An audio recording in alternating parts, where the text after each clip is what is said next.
그 역사에서 배우지 못하면 그 나라는 망한다고 그러죠. 역사는 과거를 통해서 현재와 미래를 재조명하는 것이잖아요. 그런 측면에서 사실은 우리는 이 성경을 통해서 시대를 보고 시대를 내다볼 수 있는 그런 통찰력을 얻어야 됩니다. 전에 같으면 저는 이사야서 이런 말씀들을 쉽게 넘어갔거든요. 근데 지금에 와서는 이런 말씀들이 너무 소중한 거예요. 왜냐하면 역사를 통해서 우리에게 귀한 교훈을 주시고 있기 때문에 그렇습니다. 어떤 영적 원리를 우리가 배우는 것도 성경을 통해서 매우 중요한 것이지만 이 역사에다 새겨놓았던 하나님의 교훈들, 정말 이것은요 너무나 귀한 것이죠. 그래서 정말 이 역사를 통해서 귀한 하나님이 주시는 그런 이 영적인 교훈들을 얻을 수 있기를 바랍니다. 여러분 어떠세요? 오늘 예배 드리러 올 때 정말 오늘 어떤 말씀을 주실까 가슴이 설레셨습니까? 항상 그런 마음이 되어서 그런 마음으로 준비되어 이 예배에 참여할 수 있는 은혜가 있기를 축원합니다. 아멘. 아수르가 남아 정책을 펴잖아요. 이제 그랬을 때 그 궁극적인 목적이 어디라고 그랬죠? 애굽이거든요. 근데 애굽은 가만히 지켜보니까 아수르가 아람을 먹어버렸잖아요. 그리고 북이스라엘 먹었어요. 그러면 이제 이 남쪽 유다하고 그 블레셋이 좀 남아 있습니다. 그리고 이제 애굽이 있거든요. 그랬을 때 애굽은 어떻게 행동을 할까요? 그래서 이 애굽은 발빠르게 이제 아수르의 그런 어떤 정말 자기를 타겟 삼아서 남진 정책을 펴는데 가만히 당하고 있겠습니까? 그래서 유다 왕 히스기야 그리고 신흥 세력으로 이렇게 일어서고 있는 바벨론 제국의 이 부로단 발라닥이라고 하는 그 왕과 또 이 블레셋의 아얌이라고 하는 그 아수르의 왕과 서로 제휴를 해서 동맹을 맺으려고 그래요. 그래서 아수르를 견제하려고 이제 하는 것입니다. 자, 그런데 이제 그런 측면에서 또 한편으로는 어때요? 유다는 어떨까요? 아수르와 동맹을 맺어서 삼국 동맹도 깨버렸잖아요. 그런 상태에서 아수르가 동맹이라고 봐줍니까? 목적이 어디예요? 애굽인데 그래서 유다를 쳐버리잖아요. 치려고 그러잖아요. 그런 상태에서 유다의 분위기는 어떻게 흘러갈까요? 지금 아수르가 쳐내려오려고 하거든요. 그러면 하나님을 의지해야 될까요? 애굽을 의지해야 될까요? 하나님을 의지해야 되죠. 근데 보이지 않는 하나님을 의지할 수 있을까요? 그게 신앙인데 보이는 하나님은 보이지 않잖아요. 그런데 이 애굽이 자꾸 여러분 그 갈대배를 띄워가지고 사신들을 계속해서 보내면서 야 우리야 동맹하자 라고 한단 말이에요. 그랬을 때 그 애굽에서 이 유다에서 그 정말 히스기야는 25살의 왕이 돼서 하나님에 대한 신앙이 분명하잖아요. 그런데 대신들이 어떻게 합니까? 지금 이대로 당하고 있을 겁니까? 빨리 지금 애굽에서 저렇게 사신을 보내서 우리하고 동맹하자고 그러는데 빨리 손잡읍시다 그러잖아요. 여러분 그 사극에 보면 왕이 이제 이렇게 자기 주관을 갖고 뭔가를 얘기하잖아요. 그럼 대신들이 어째요? 그건 아니라고 생각해요. 그럼 대신들이 어떻게 하던가요? 다 모여가지고 통초가 없어서 그러고 막 그러잖아요. 그러면 웬만한 배짱이 없는 왕들은 어째요? 막 대신들이 계속해서 막 통촉해 달라고 막 그러잖아요. 그러면 왕도 스르르 꼬리를 내리잖아요. 이제 그런 상황 가운데 20장을 봐보면 이제 다음 주 우리가 말씀인데 이 이사야가 벗은 몸으로 3년 동안 예언을 하고 다녀요. 그런데 특별한 예언이 없습니다. 20장을 보면 6장까지밖에 없거든요. 그런데 그 예언은 뭐냐면 바로 이 애굽이 이렇게 될 거라는 거예요. 이런 수치를 당할 것이다. 예, 애굽이 망한다. 애굽을 의지하지 마. 라고 얘기를 그렇게 하는데도 불구하고 이 모세의 말뚝을 박았는가? 이 유다 백성들이 어쩌냐? 그 말은 듣지 않고 뭐예요? 자꾸 애굽과 동맹을 맺으려고 하는 거예요. 그래서 이사야가 3년 동안을 깨벗고 다니면서 이 애굽이 나처럼 이렇게 수치를 당할 것이니까 그런 애굽을 의지하지 마 라고 예언을 해도 유다 백성들 어째요? 애굽을 의지하려고 하는 거예요. 그래서 오늘 이 본문의 이 말씀은 애굽에 대한 그런 예언의 말씀이거든요. 네, 사실은 18장에도 우리가 살펴보았죠. 이제 17장, 18장, 오늘 19장, 20장 계속해서 우리가 이 살펴볼 때, 자 17장은 뭐였어요? 아람과 북이스라엘에 대한 심판의 메시지였죠. 근데 아람에 대한 심판의 메시지는 얼마 없었어요. 다 북이스라엘의 얘기거든요. 그럼 북이스라엘의 멸망의 원인이 뭐예요? 그렇죠. 하나님을 의지하지 않고 누구를 의지했어요? 아람을 의지했거든요. 왜요? 하나님은 보이지 않아요. 그러니까 보이지 않는 하나님 어떻게 믿음이 없는데 의지합니까? 그런데 아람은 어째요? 스스로 동맹을 하자고. 그래서 아수르와 대적해서 싸우자라고 할 때 여러분 북이스라엘은 누구를 손잡을까요? 아람과 손을 잡는 것이죠. 그런데 그 당시에는 전쟁을 누구 이름으로 해요? 신의 이름으로 하거든요. 그러면 아람과 여러분 이 북이스라엘이 같이 동맹을 맺어가지고 여러분 이 아수르와 대적에서 전쟁을 할 때 어느 신을 앞세울 것 같아요? 예? 예, 아람의 신이죠. 예, 큰 나라니까. 그리고 이 사람들이 이 북이스라엘 사람이 하나님에 대한 믿음이 있다고 한다면 어째요? 제휴했겠습니까? 이 아람과 하나님 이름으로 싸우지. 전쟁은 하나님께 속한 건데. 그래서 이렇게 결국은 북이스라엘 멸망받은 게 무엇 때문이에요? 예, 사람을 의지한 거예요. 하나님을 의지하지 않고. 여러분 절대로 사람은요 의지할 대상이 아닙니다. 사람은 신뢰 대상이 아니에요. 그건 누구라도 여러분 수틀리면 오늘 여러분 달면 삼키고 쓰면 뱉어버리는 것이 사람입니다. 사람은 사랑의 대상이지 믿음의 대상은 절대 아니라는 사실을 기억하시길 바랍니다. 그래서 여러분 그 아람을 의지하지 말아라. 예, 여러분 정말 아람을 의지할 경우 그렇잖아요. 정말 하나님을 의지해야 될 텐데. 그래서 이제 아람이 BC 700 몇 년이죠? 32년에 멸망을 당하잖아요. 그리고 북이스라엘이 BC 722년에 멸망을 당한 것입니다. 자, 그런데 그래서 이제 그 아수르가 어째요? 아람 먹고 북이스라엘 먹고 이제 유다 가만히 놔둘까요? 유다를 치러 오잖아요. 치러 오는데 거기 그 아이성에서부터 예루살렘 성까지 여러분 근 이틀 만에 전쟁다운 전쟁 하지도 않고 그냥 행군해서 와버린 거예요. 그래서 여러분 정말 그 예루살렘을 겹겹이 18만 5천의 군대가 에워싸지 않았습니까? 자, 그런데 그 18절에 그런 말씀을 보았더니 어떻습니까? 그 산에 깃발이 서고 나팔 소리가 들을 때에는 너희들이 어떻게 지켜보라고 그랬죠? 근데 그 전까지는 하나님이 어떻게 했어요? 그 햇볕처럼 가만히 있는다고 그랬어요.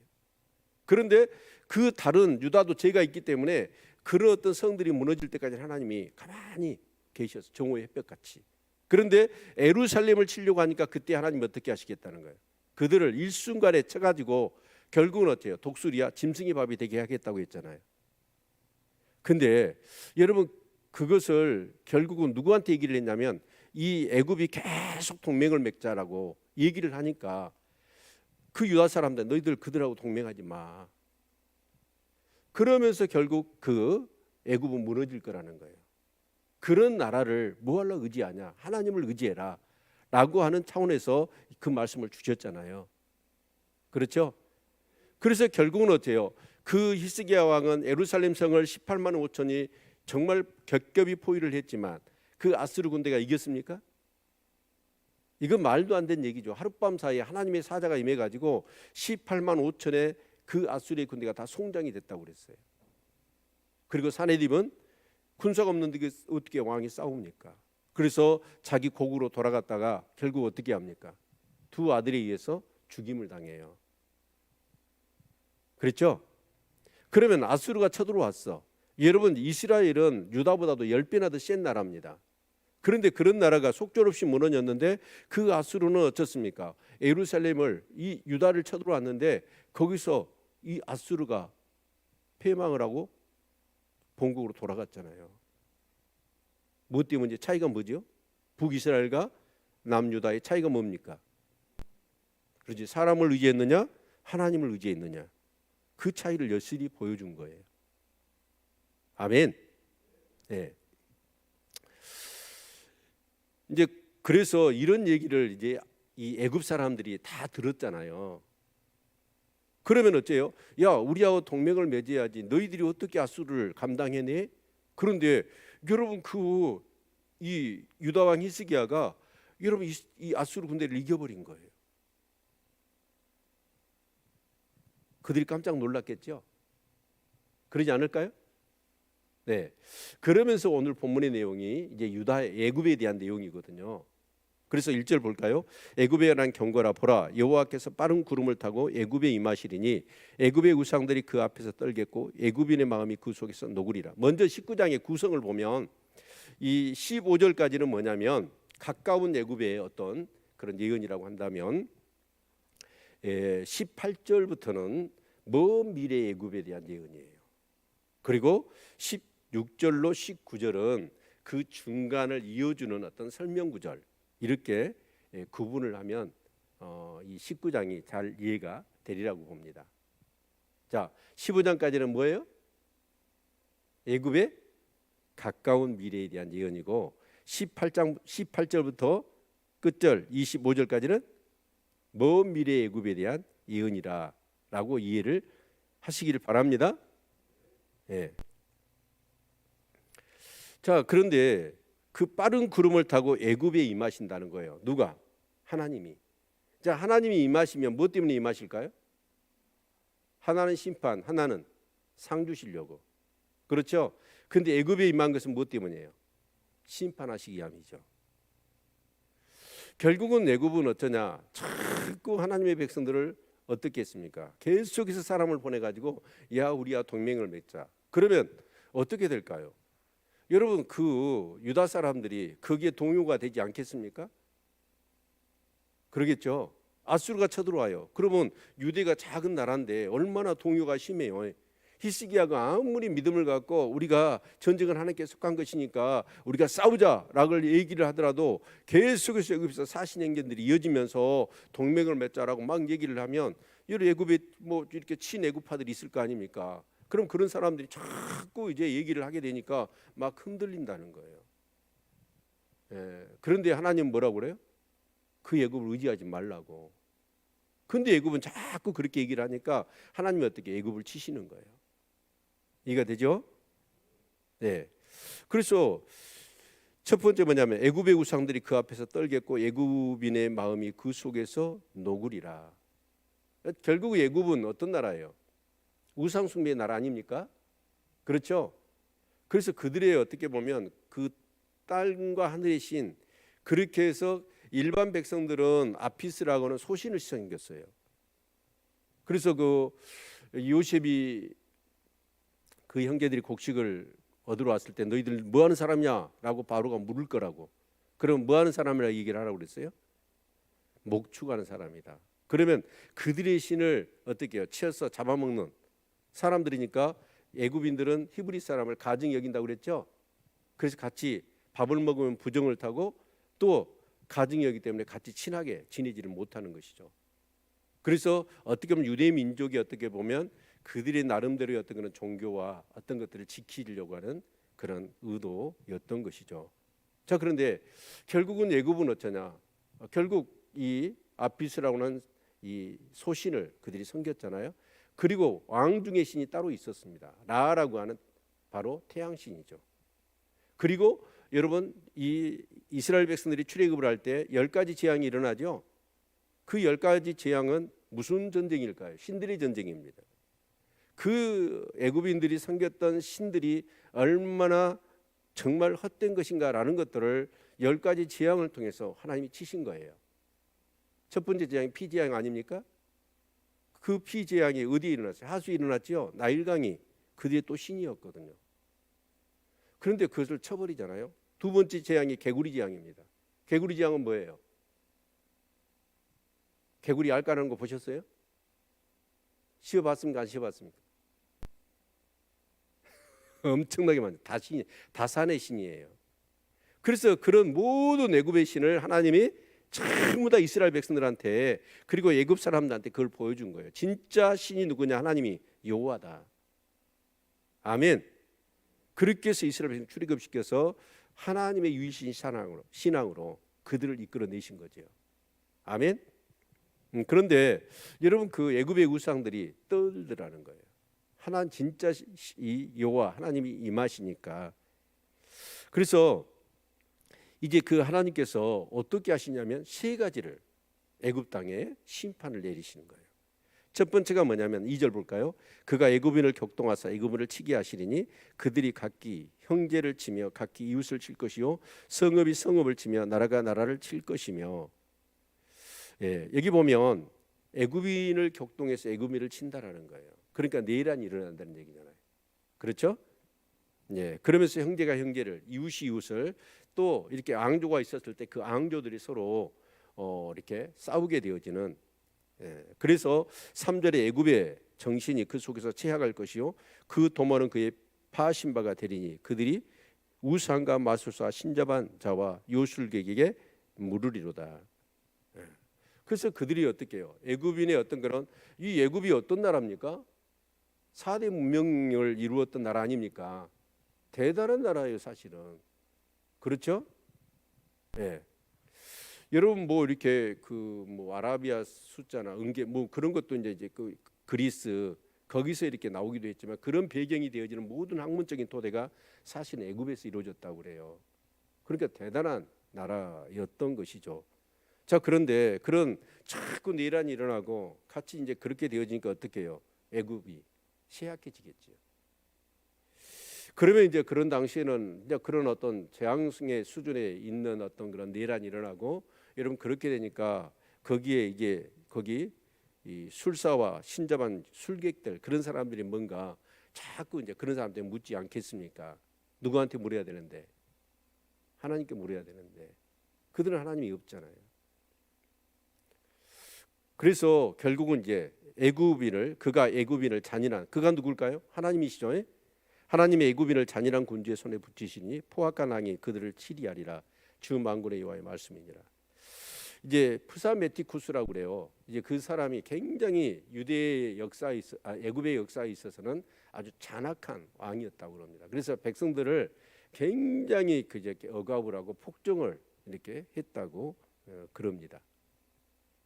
그리고 이제 두 번째로 하나님이 그 애굽 땅에 심판을 하신 게 뭐냐면 나일강이 말라버린 거예요.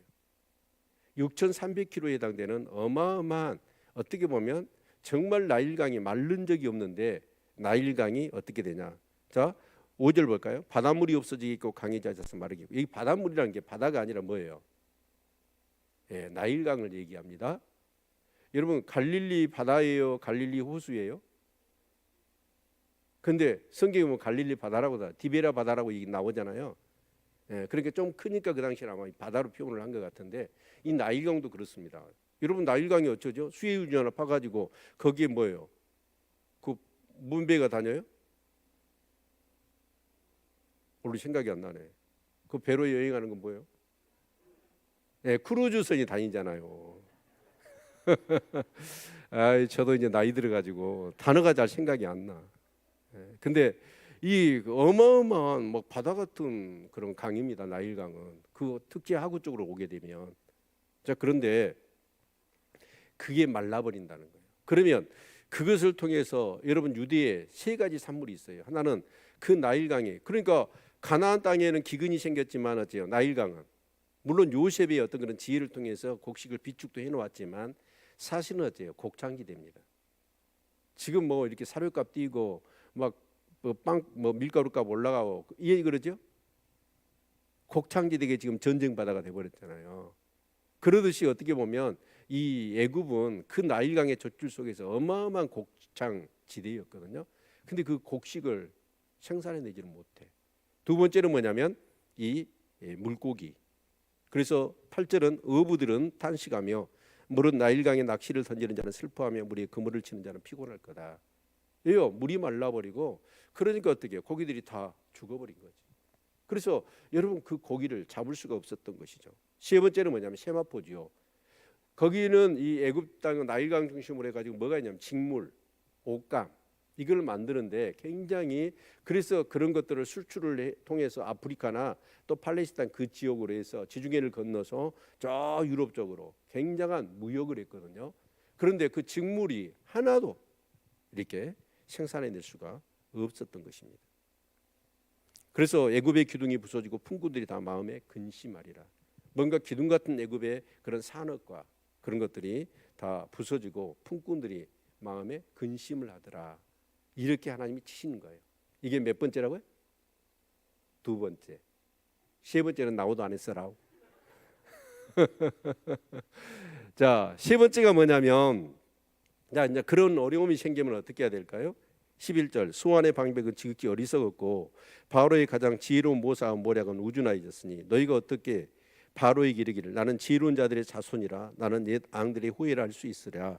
너희 지혜로운 자가 어디 있느냐? 그들이 만군의 여호와께 애굽에 대하여 정하신 뜻을 알 것이요 곧 내게 고할 것이니라. 이 말은 뭔 말이냐면, 이제 그 당시에 이렇게 왕의 참모들, 책사들, 이제 그런 사람들이 뭘 해야 될까요? 여러분, 나라가 어떤 상황이 되었습니까? 지금 이런 어떤 그런 흉년에, 그리고 이렇게 막 내란이 일어나고 그러면서 이 나라가 엉망이 됐잖아요. 그러면 이제 참모들이나 이 술사들이 뭘 해야 돼요? 거기에 대한 대안 제시를 해야 되고, 왜 이런 일이 일어났는가라는 것들을 정말 이렇게 진단을 해내야 되지 않겠습니까? 그래서 그 나라를 바로 잡아야 되는 것이 그 참모들의 역할인데, 그 사람들이 뭐예요? 띵 해가지고 어쨌다는 거예요? 답을 주지를 못하는 거예요. 그 답이 뭔데? 답이 뭐예요? 만군의 여호와께서 애굽에 대하여 정하신 뜻을 알 것이요. 이게 하나님이 그렇게 하신다는 사실을 그들이 알아서, 야, 우리가 지금 이런 상황 속에서 어떠냐? 정말 하나님의 백성들을 자꾸 해서 그들이 하나님을 의지하지 않고 자기들 신들과 동맹을 맺어서 뭐 하려고 하는 그런 것을 하나님이 정말 싫어하셔서 우리를 치신 것이다 라고 답을 내놔야 되잖아요. 그래요, 안 그래요? 근데 그들은 그럴 수가 있어요, 없어요? 아예 하나님을 모르는데 답을 어떻게 알아요? 그래서 13절, 수완의 방백들은 어리석었고 노비의 방백들은 미혹되었도다. 그들은 애굽 지파들의 모퉁이 도리언을 애굽으로 거룩하게 하였도다. 여호와께서 그 가운데 사특한 마음을 섞으셨으므로 그들이 애굽으로 매사에 잘못 가게 함이 취한 자가 토하면서 비틀거림 같게 하였으니 애굽에서 머리나 꼬리나 종려나무 가지나 갈대나 아무 할 일이 없으리라. 결국 어떻게 했냐면, 모퉁이 돌이 뭐예요? 다 집을 지으려고 하면 설계들을 만들 거 아닙니까? 그래서 어디에다가 주초를 놓을 것이냐. 주초가 그 기둥을 떼발칠 수 있는 그 돌이 뭐예요? 모퉁이 돌이잖아요. 그것에 따라서 집의 방향이 결정될 거 아닙니까? 근데 그런 어떤 참모와 책사들이 뭘 하냐면 정말 바른 대안을 제시를 못하고 엄한 소리를 하는 거예요. 그러니까 애굽이 어떻게 돼요? 방향을 잡지를 못하고 술 먹은 자가 비틀거리는 것 같이 나라가 갈팡질팡 하더라, 그런 얘기입니다. 여러분, 지도자를 위해서 기도해야 됩니다. 지도자들이 정책을 잘못 잡잖아요. 방향을 잘못 잡으면 나라가 어떻게 돼요? 여러분, 기웃뚱거리는 것이죠. 예. 그래서 애굽이 이렇게 어떻게 될까라는 거예요? 하나님이 치심으로 이렇게 망하게 될 것이라는 거예요. 그런데 너희들이 그 애굽과 동맹을 맺으려고 하느냐? 라고 하는 거예요. 여러분, 당장에 눈앞에서는 애굽이 커 보이죠. 하나님만 의지하라 라고 말씀하고 계시는 것입니다. 아멘. 여러분, 참 이건요 말로 하기가 쉽지 실제로 예를 들어본다면, 자, 북한이 우리나라를 쳐들어왔어요. 자, 그러면 여러분, 우리나라 어떻게 해야 될까요? 여러분, 저는 그렇게 생각합니다. 남북한이 서로 이렇게 싸웠지만, 전쟁을 했지만 그 휴전 상태 있잖아요. 예. 그래서 남북한의 당사자의 문제로 전쟁이 일어날 확률은 굉장히 희박하다고 봅니다. 그러면 주변의 나라들에 의해 영향을 받아서 여러분, 전쟁이 일어난다면 북한이 쳐들어 내려왔을 때는 누구를 뒤에 등에 업고 나올까요? 중국이나 소련이죠. 자, 그러면 우리나라에서 전 북한이 쳐들어왔으면 어떻게 해야 될까? 우리 힘으로 막아야 되겠죠. 그런데 여러분 그럴 수 있을까요? 그래서 우리는 누구한테 손을 벌릴까요? 하나님한테 벌려야 될까요? 미국한테 벌려야 될까요? 예? 여기서는 그렇게 얘기하죠. 하나님이라고. 근데 실제로 전쟁이 일어나면 여러분 미국 안 도와주면 되겠습니까? 그러니까 우리가 얘기하는, 그래서 제가 오늘 매묵방에다가 그 글을 써놨어요. 삶과 암이라고 하는. 여러분 알아요. 요나단도 알아요. 다윗도 알아요. 사울도 알아요. 근데 여러분 요나단은 어떠냐? 이 사울의 그런 살해 위협을 피해서 얼마나 내일의 생명을 담보할 수 없는 그런 상황 가운데 다윗이 쫓겨다니잖아요. 그것을 볼 때 요나단은 마음이 너무 아팠던 거예요. 그래서 요나단이 숨어있는 그 광야로 찾아가잖아요. 찾아가서 뭐라고 얘기합니까? 정말 하나님을 더욱더 신뢰함으로 큰 위로를 줘요. 그러면서 하는 얘기가 나도 알고 내 아버지도 안다. 네가 기름 부어 하나님이 너를 왕으로 세우실 것을. 그래서 아버지가 너를 죽이려고 하는데 아버지의 손이 너에게 절대 미치지 못해. 예, 하나님이 너를 왕으로 세울 것이기 때문에. 이 말은 정말 사울의 그런 온 군사를 풀어서 샅샅이 이잡지 뒤지면서 다윗을 죽이려고 했던 그런 위기의 상황 속에서 다윗한테는 어마어마한 위로와 힘이 됐을 거예요. 그렇죠? 그런데 그 요나단의 입장을 생각해 볼까요? 요나단은 어떻습니까? 다윗만 없으면 자기가 왕이 될 사람입니다. 그런데 요나단은 누가 원하지도 않았습니다. 자기가 기도하다 보니까 너무 다윗이 힘들어할 것 같아서 그에게 힘을 주고 싶었던 거예요. 만약에 그러다가 아버지 사울한테 잡히면 어떻게 될까요? 죽음을 면치 못하죠. 그런데도 불구하고 요나단은 뭐냐? 자기가 앙대는 것보다 더 중요한 게 있었어요. 그게 뭐예요? 하나님의 말씀이 이루어지는 거예요. 아멘. 다윗도 오늘 말씀을 봤더니 어떻든가요? 여러분 다윗이 일행이 숨어 있었던 굴로 그 사울이 어째요? 용변을 보러 왔든지 아마 잠을 잤든지 뭐 다음에 또 그 잠을 자잖아요. 이제 그런데 그 수하들이 어쩌냐? 이건 하나님이 사울의 생명을 당신의 손에 맡긴 거니까 기회를 주신 겁니다. 오늘이 그날이니까 명령만 하십시오. 그러면 저 사울의 목을 내가 따겠습니다. 그 사울의 등 뒤를 여러분 숨어서 지켜봤던, 그리고 그 신하들의 말을 들었던 다윗의 심정이 어땠을까요? 어느 날 갑자기 사울이 자기에게 적대감을 가지면서 창을 들어 자기를 벽에 박아 죽이려고 했던 두 분이나 있었잖아요.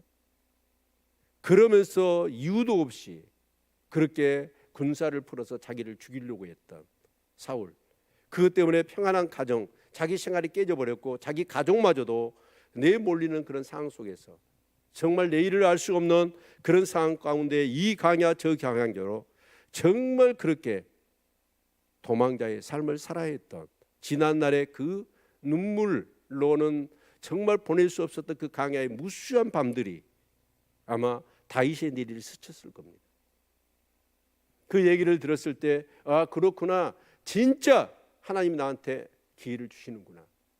그리고 명령을 내려 사울의 목을 베일 수도 있었어요. 근데 사울은 어쩌습니까? 하나님의 말씀을 알고 있지요. 하나님의 기름 부은 자를 손대서는 안 된다는 거예요. 죽일 수는 없다는 겁니다.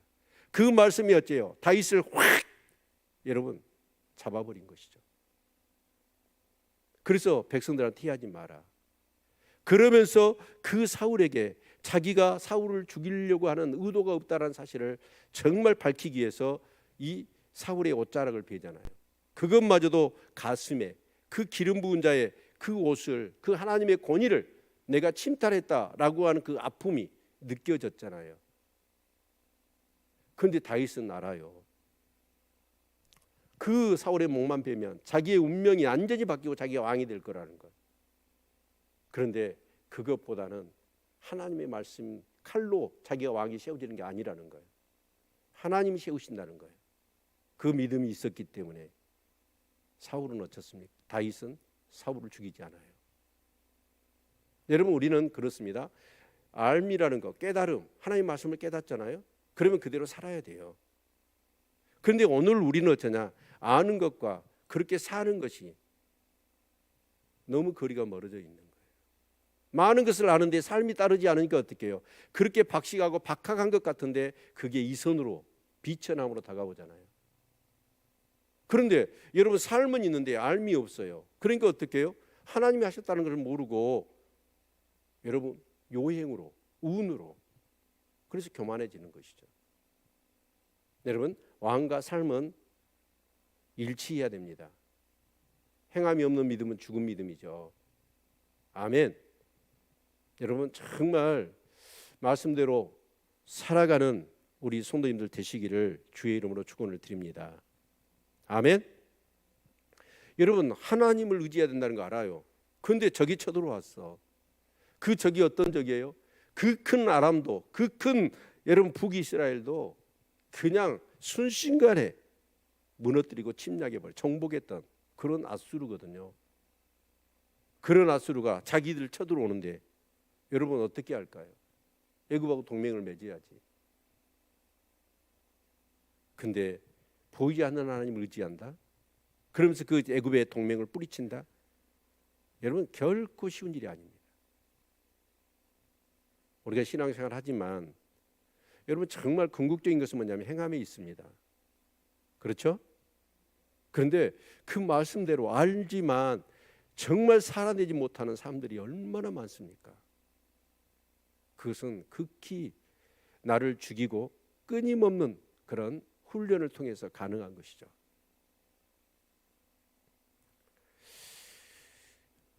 정말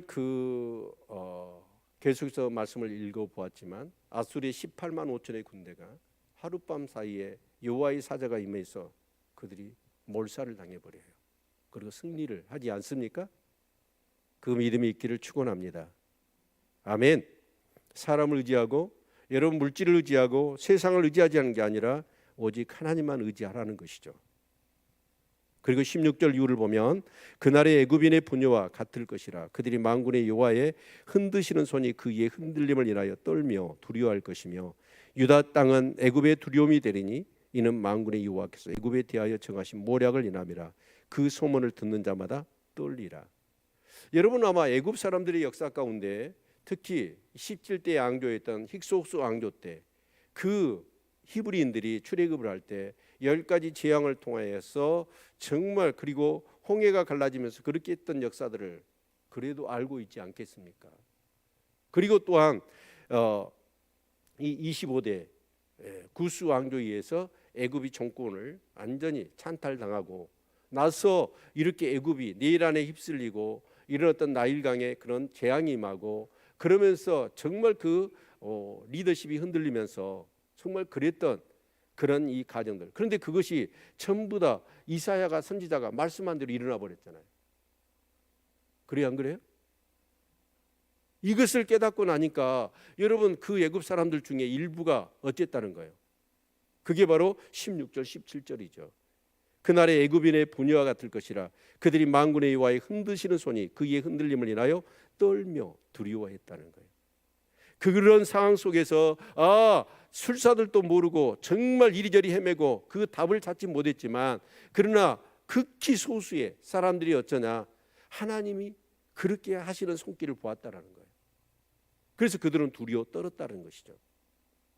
그러면서 유다의 땅은 애굽의 두려움이 되리니 이는 만군의 여호와께서 애굽에 대하여 정하신 모략을 인함이라 그 소문을 듣는 자마다 떨리라. 그러니까 유다의 땅이 아니라 좀 이렇게 번역이 좀 이렇게 매끄럽게 된 것 같지는 않아요. 그래서 유다 땅에서 만군의 여호와께서 애굽에 대하여 행하신 그런 모든 것들을 유다 땅에서 여호와께서 행하신 모든 것을 이 애굽 사람이 듣고는 어떻게 했다는 거예요? 두려워 떨었다 그런 뜻입니다. 그래서 이 애굽이 유다를 두려워했다는 건 누구를 두려워했다는 거예요? 하나님을 두려워했다는 거죠. 여러분 정말 세상 사람들이 뭔가 우리 하나님 믿는 사람들을 두려워해야 되지 않을까요? 누가 무서워서? 내 뒤에 계시는 하나님이 무서웠어. 그런데 이걸 다 잃어버렸어요. 경건의 능력을 잃어버렸습니다. 심지어는 모양까지 잃어버렸습니다. 그래서 세상 사람들이 어쩌냐? 하나님 믿는 사람을 너무 이상하게 보고 쉽게 봐요. 이 경건의 모양과 능력을 회복할 수 있기를 축원합니다. 그래서 범절할 수 없는 뭔가의 기운을 우리 하나님 믿는 사람을 통해서 그들이 느끼게 해줘야 돼요. 와, 어떻게 저럴 수 있지? 제가 한 사람, 여러분 들었을 거예요. 한 사람이 교회를 나왔어. 뭐 때문에 나왔느냐? 11조 좀 해보려고요. 아니 그 말이 무슨 말이냐? 그랬더니 자기는 어쩌냐? 세금 내고 그것도 빠듯하다는 거예요. 근데 예수 믿는 사람이 세금 다 낼 뿐만 아니라 하나님 앞에 또 10분의 1을 드리잖아요. 대단해 보이더래요. 자기도 한번 해보겠다는 거예요. 여러분 정말 내 안에 누가 계십니까? 하나님이 계시죠. 내가 죽어야 내 안에 계신 주님이 드러나는 것이죠. 오늘 남학에서 우리 양혜기 집사님 부부하고 같이 이렇게 이번에 굉장히 어려움을 겪었다, 강야를 겪었더라고요. 그러고 나서 두 부부가 각오를 했더라고요. 모든 예배와 새벽기도는 빠지지 않고 드리겠다. 그리고 매일 성경 묵상을 계속 올리더라고요. 며칠간. 그런데 왜 그랬냐면 그 분이 장로님이래요. 자기 이제 고객이죠. 그런데 이렇게 뭔가 이제 이렇게 세무 일을 하다가 좀 이렇게 문제가 있었는데 이 사람이 그걸 근거로 해서 뭐 하냐면 아니 장로님이라 된 사람이 같이 크리스찬이고 그런 얘기 다 했대요. 그런데요 막 돈을 요구를 하더래. 말도 안 되는. 그래서 돈 앞에서는 뭐냐? 그 돈과 뭐 앞에서는 항우 장사도 없다고 그랬어요. 그러듯이 아니 믿는 사람이 말도 안 되는 돈을 요구하더래요. 그래서 도저히 안 돼요. 탁 털어버렸대요. 최선을 다해서 도와주려고 했더니 어쩌냐면 그것이 어떻게 보면 뭔가 좀 저 사람이 우리한테 뭐 문제 있는 거 아니야? 그러면서 파고들더만 계속 그거를 붙잡고 돈을 요구하더래요. 그게 탁 털어버렸대요. 전혀 하는 게 문제가 없는 건데 무려 5천만 원을 요구하더래요. 여러분 정말 예수 믿는 사람이 교회에서는 잘하잖아요. 세상에 나가서 잘해요, 안 해요? 우리 세상의 빛과 소금이고 세상에 나가서 하나님이 살아계신 것을 보여야 되고 하나님의 통치를 보여야 돼요. 내 뜻대로 사는 게 아니라 하나님이 나를 다스린다. 그래서 정말 다른 사람 껍벅 죽었다고 생각하고 절망할 수밖에 없는 상황에도 우리는 소망이 있죠. 왜요? 하나님이 살아계시니까. 조그마한 유혹에도 속절없이 넘어가 버리잖아요. 그런데 우리는 어째요? 안 넘어가. 아무리 내가 자존심을 짓밟고 나의 물질적인 그런 엄청난 피해가 온다 할지라도 나는 다윗처럼 요나단처럼 왕이 되는 것이 중요한 게 아니에요. 하나님의 말씀이 이루어지는 게 중요한 것이지. 그 믿음을 가져야 됩니다. 아멘. 오늘 한국교회 전도가 막히고 정말 교회가 이렇게 세상으로부터 손가락질 받는 이유가 뭐냐면 여러분 세상에 나아가서 내가 믿는 하나님을 드러내지 못하는 거예요. 하나님이 아니라 나를 드러내는 거예요. 내 이익을, 내 자존심을, 내 주장을 굽히지 않고 기연히 이기려고 그러잖아요.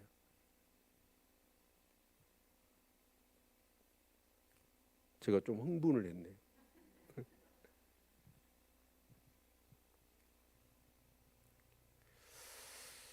근데 그 유다에 정말 함께 하셨던 하나님, 그 모든 나라가 벌벌 떨고 속절없이 무너졌는데 그 예루살렘만 하나 남았는데 그 하나님이 그 아수르 군대를 쳐부숴 버린 거 하룻밤에. 그들은 그러면서 과거를 생각하지 않았겠어요? 10가지의 재앙을 통하여 이 애굽의 신들을 치셨던 여호와 하나님. 그러면서 최근에 이렇게 하나님이 임하셔가지고 결국 3가지 재앙을 통하여 이 애굽을 심판하신 하나님을 보면서 그래도 소수가 어쩌냐? 두려워 떨더라는 거예요. 하나님이 하셨다고. 그리고 이제 18절부터는 이제 그런 사람들로 인하여 이제 점진적으로 이렇게 애굽이 변화되어지는 내용이. 그래서 먼 훗날 아마 이 내용은 제가 생각할 때는 먼 훗날이 아니라 아직도 이루어지지 않는 얘기 같아요. 뭐 말인지 알겠죠? 내용을 읽어보면 알아요. 그래서 18절 그날에 애굽 땅에 가나안 방언을 말하며 만군의 여호와를 가리켜 맹시하는 5 성읍이 있을 것이며 그 중 하나를 장망성이라 칭하리라. 그날은 어떤 날인지 모르겠습니다. 그런데 그 애굽 땅에 가나안 방언을 말한다는 거예요. 가나안 방언은 뭘까요? 히브리어를 얘기합니다. 애굽 사람들이 왜 히브리어를 배웠을까요? 여러분, 요셉이 곡식을 얻으러 갔을 때 형들이 와서 정말 대화를 나눌 때 요셉이 누구를 세우던가요? 통역을 세웠습니다. 그러니까 여러분, 함의 그 함족의 언어와 셈족의 언어가 달랐던 거예요. 자, 그런데 이 애굽 사람들이 히브리 방언을 배워. 그럼 무엇 때문에 히브리 언어를 배울까요? 선교사들이 가면 물론 그 나라의 언어로 번역된 성경을 가지고 가잖아요. 그렇죠? 결국 이 사람이 히브리 언어를 배웠던 이유는 뭐냐면 하나님을 알고 싶은 거예요. 그렇죠? 그래서 가나안 방언을 말하며 만군의 여호와를 가리켜 맹시하는 5 성읍이 있을 것이며 그 중 하나를 장망성이라 칭하리라. 그러니까 애굽에는 30개의 성이 있었답니다. 근데 그 30개의 성 중에서 5개 성이 하나님을 섬기는 성읍이 되어지더라는 거예요. 그러면서 그 성을 장망성이라 칭하리라. 그런데 그 간주 성경을 보면 밑에 뭐라고 나와 있어요? 태양성이죠. 자, 태양성은 뭐예요? 이 성은 자체적으로 뭐예요? 그 애굽의 신 중에 신이 누구예요? 태양신이잖아요. 태양을 섬겼던 그 성이 이제 하나님을 섬기는 성이 되었다. 그런 얘기입니다. 될 것이라는 거죠. 그렇죠? 그리고 그날의 애굽 땅 중앙에는 여호와를 위하여 제단이 있겠고 그 변경에는 여호와를 위하여 기둥이 있을 것이요. 여기 보면 그날 애굽 땅 중앙에, 이 중앙이 뭐예요? 수도예요, 수도. 애굽의 수도에 뭐가 생긴다? 제단이 생긴다는 거예요. 그 제단은 아마 교회가 되지 않을까 싶습니다. 그리고 그 변경에는, 그 변방, 이 국경 그런 지역에는 여호와를 위하여 기둥이 있을 것이다. 기둥이 있단 말은 뭔 말이에요? 이 기둥이 보니까 메체바 그런 뜻으로 써졌더라고요. 메체바가, 그래서 그 주석을 살펴봤더니 야곱이 에서가 죽이려고 하니까 에삼촌 집으로 도망을 가다가 숫곳이라는 곳에서 이제 돌베기하고 잠을 자잖아요. 근데 그 한상 중에 사다리가 내려오면서 천사들이 오르락 내려가는 거예요. 와, 하나님이 여기도 계시구나. 그러면서 자기가 소원을 하잖아요. 나를 무사히 돌아오게 하시면 내가 여기에 하나님의 집을 짓고 그러면서 10의 1조를 드리겠다고. 그래서 그곳을 이름을 베데시라고 바꾸죠. 그러면서 자기가 누웠던 돌베개를 세워요. 그리고 기념비를 세워요. 그게 메체바예요. 그러니까 기념비를 세웠다라는 것은 뭐냐면 국경 지역에 이 메체바를 세운 것은 무엇 때문이냐면 이제 이 애굽은 무슨 나라다? 하나님을 믿는 나라다. 그렇게 될 것이라는 거예요. 이것이 애굽 땅에서 만군의 여호와를 위하여 표적과 증거가 되리니 이는 그들이 그 압박하는 자의 영고로 여호와께 부르짖겠고 여호와께서는 한 구원자 보호자를 보내사 그들을 건지실 것임이라. 그런데 그 30개 성읍 중에서 5개 성읍의 소수가 하나님을 믿는 거예요. 그러니까 어떻게 해요? 핍박이 있겠잖아요. 그래서 핍박이 있는데 그 핍박 중에서 그들이 어떻게 합니까? 그럼 우리 하나님 안 믿을래. 포기한 게 아니라 오히려 핍박을 받을수록 그들은 여호와께 부르짖었다는 거예요. 그러자 하나님께서는 한 구원자 보호자를 보내사 그들을 건지셨다는 거예요. 이게 메시아인지 아니면 어떤 타고난 어떤 영적 지도자일지는 모르겠습니다. 그런데 애굽에 그 핍박을 통하여 부흥이 일어날 것이라는 것이죠. 그리고 21절에 여호와께서 자기를 애굽에 알게 하시리니 그날의 애굽인이 여호와를 알고 제물과 예물을 그에게 드리고 경배할 것이 여호와께 소원하고 그대로 행하리라. 여기서 알게 하시고 알게 한다라고 하는 이 말이 야다더라고. 야다는 뭐예요? 경험을 하나님을 아는 거예요. 여러분, 정말 우리의 문제가 그거 같아요. 오늘 우리 한국 교회 크리스찬들이 문제가 뭐냐면 하나님을 체험적으로 경험하지 못한 신앙인들이 너무 많다는 거예요. 여러분, 하나님을 인격으로 체험할 수 있기를 축원합니다. 누가 뭐라 하더라도 내 이성과 내 논리가 작동하기 전에 그냥 내 몸이 반응해, 내 영이 반응해요. 하나님 살아계셔. 아멘. 바로 하나님이 직접 그 핍박 가운데 그들이 부르짖었더니 하나님이 어떤 모습이든지 하나님이 살아계신다는 것을 그들에게 체험시켜 버린 거예요. 그런 체험한 신앙인들은 어쩔까요? 우리 정말 우리 알파 행복동산 하면서 왜 했습니까? 유럽 교회, 그런 교회를 우리가 따르지 말자.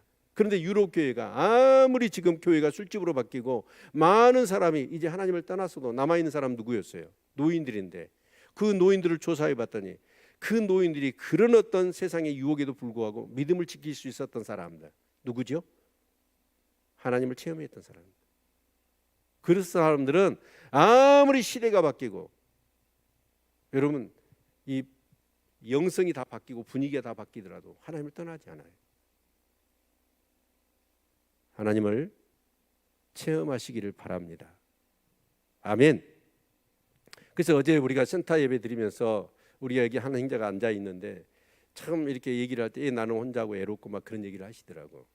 근데 우리 형제님이 어쩌냐면 우리 교회를 등록한 이후로 한 번도 새벽기도를 안 빠지고 모든 예배에 참석했어요. 딱 코로나 확진 걸렸을 때 며칠 빼고는. 그 대단한 거거든요. 그런데 그런 얘기를 하면서 하길래 너무 마음이 제가 좀 짠하고 아팠어요. 그래서 제가 얘기를 해줬죠. 정말 예수를 믿고 성령으로 거듭났다고 한다면 그 예수님이 내 죄를 정말 위해서 죽으셨고 그 저주를 담당하시고 이제 내가 예수를 믿고 거듭났다고 한다면 성령이 내 안에 계시죠. 그렇죠? 여러분 내 안에 성령님이 계십니까? 그 성령님이 뭐 때문에 좁고 좁은 내 안에. 그래서 우리 비교 종교학적으로 얘기하면 여러분 종교 중에 최고의 종교가 뭐예요? 다신교가 아니라 유일신 종교가 최고예요. 여러분 신앙을 떠나서 세상 사람들이 종교를 비교 평가한 겁니다. 그랬을 때 최고의 종교가 뭐냐면 이 유일신이에요. 그런데 유일신 종교 중에서도 가장 단연 으뜸인 종교가 뭐냐? 그 신이 내재해 있는 거예요. 여러분 그랬을 때 그 성령님이 우리 안에 내재해 계시잖아요. 그런데 그 성령님이 무엇 때문에 우리 안에 계실까요? 나하고 소통하고 싶은 거예요. 아멘. 나하고 소통하고 싶은 거예요. 하나님이. 그런데 우리는 하나님을 믿고 살면서 어쩌냐? 그 하나님과 소통을 해요, 안 해요? 그래서 그 형제한테 물었더니 하나님 음성을 들어본 적이 있냐고 그랬더니 없대요. 세상이나 만상이나. 나보다도 더 존재감이 크신 분이고 내 아내보다도 내 아버지 내 가족들보다도 그 하나님은 더 존재감이 크신 분인데 그분이 내 안에 계신데 그 하나님을. 그래서 에베소 교회 사도 바울이 갔더니 그들이 어때요? 신앙이 좀 이상해. 그럼 너희가 믿을 때 성령을 받았느냐? 그랬더니 우리는 성령이 있음도 듣지 못했노라.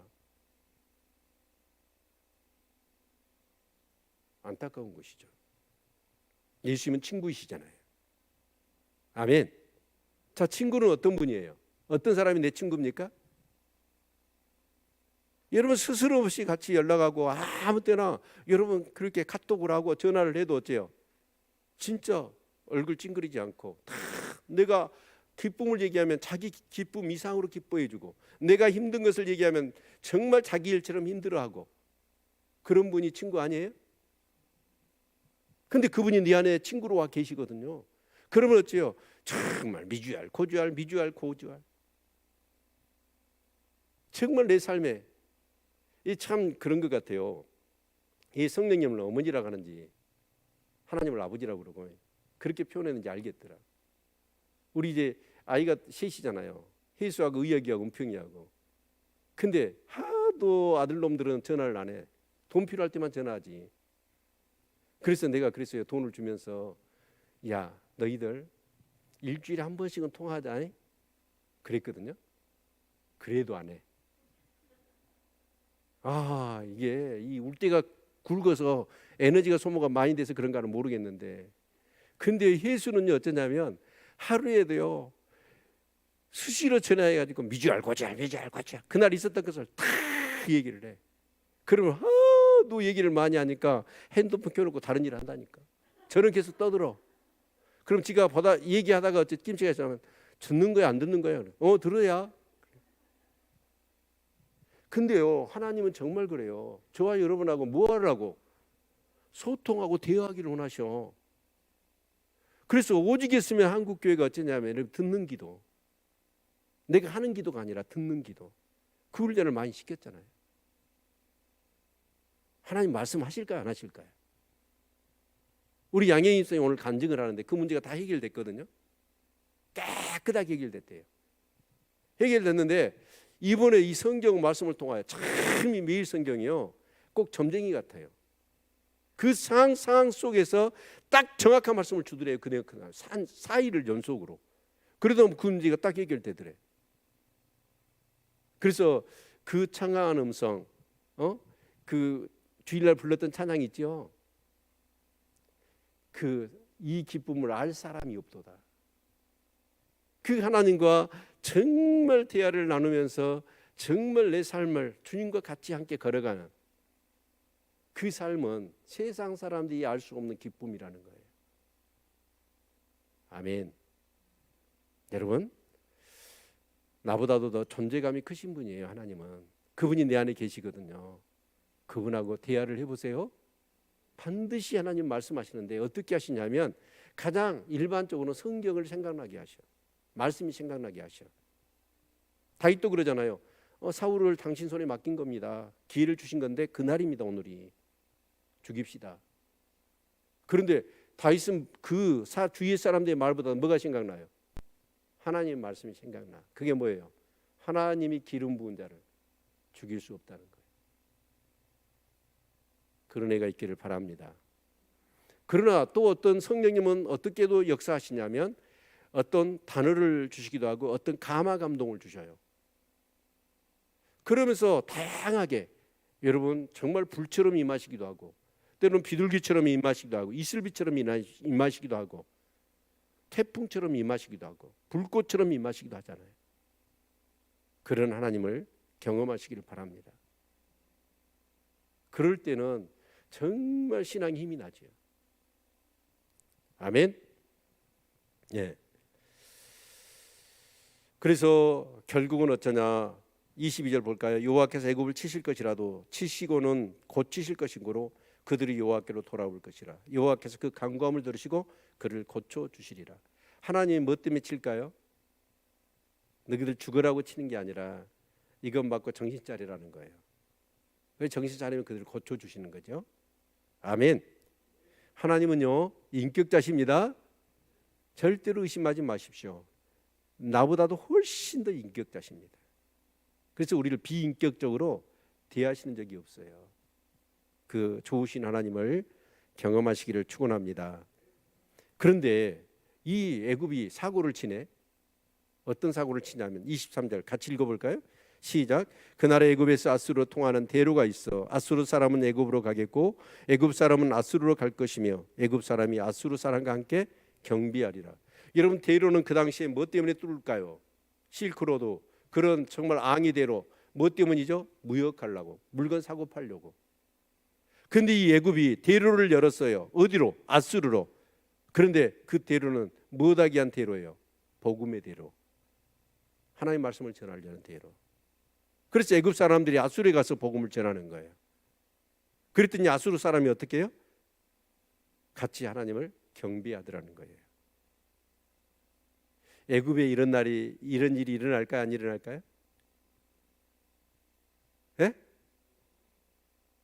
예. 일어났지요. 그 애굽이 어딜까요?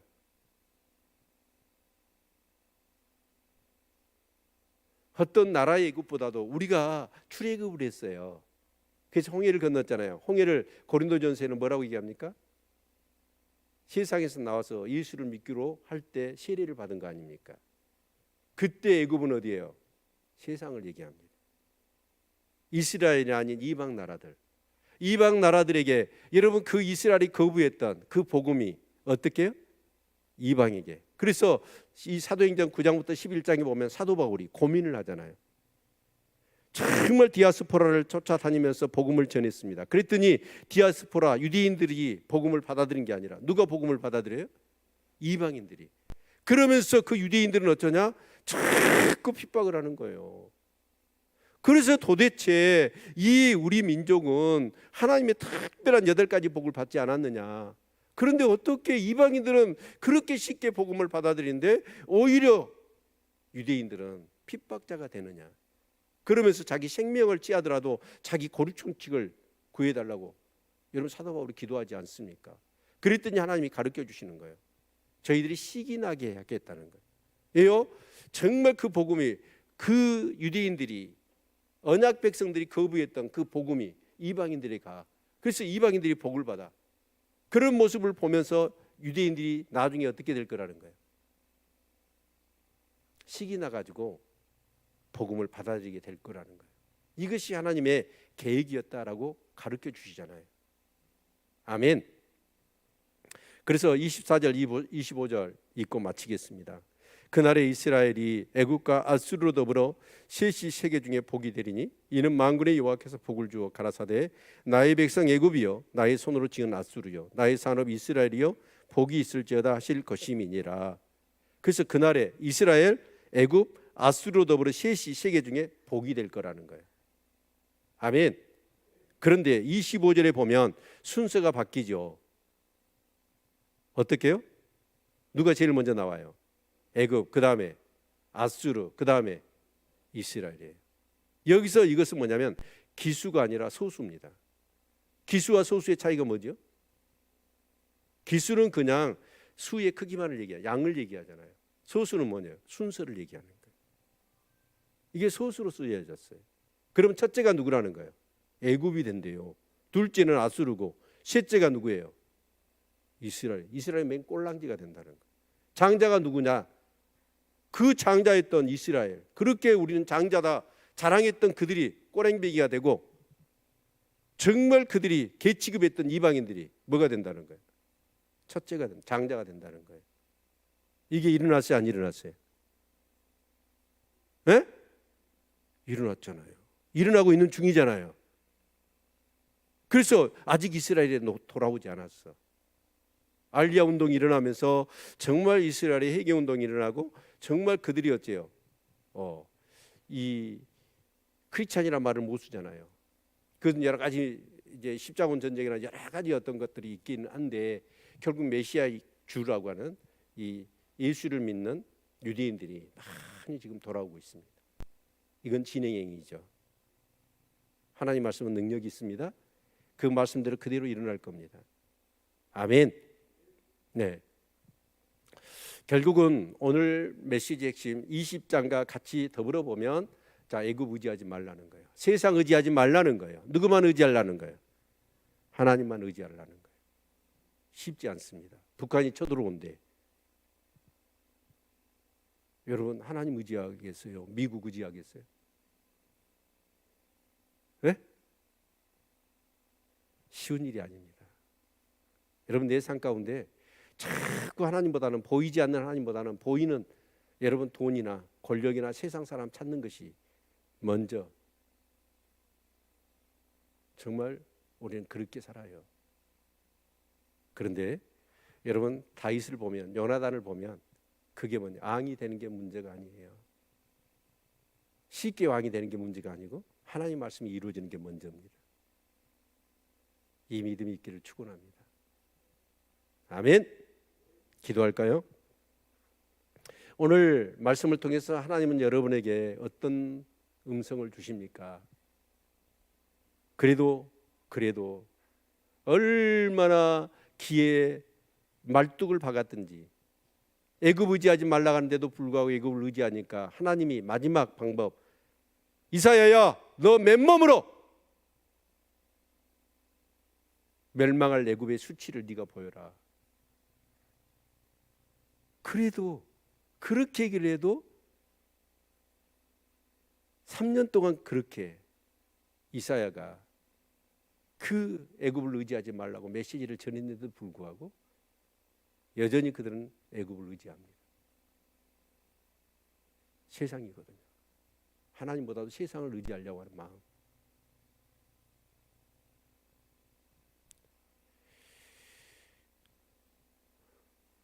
하나님보다도 더 사랑하는 것이 있고 더 의지하는 것이 있다고 한다면 내려놓으시기를 바랍니다. 그리고 하나님만 의지할 수 있기를 축원합니다. 존귀하신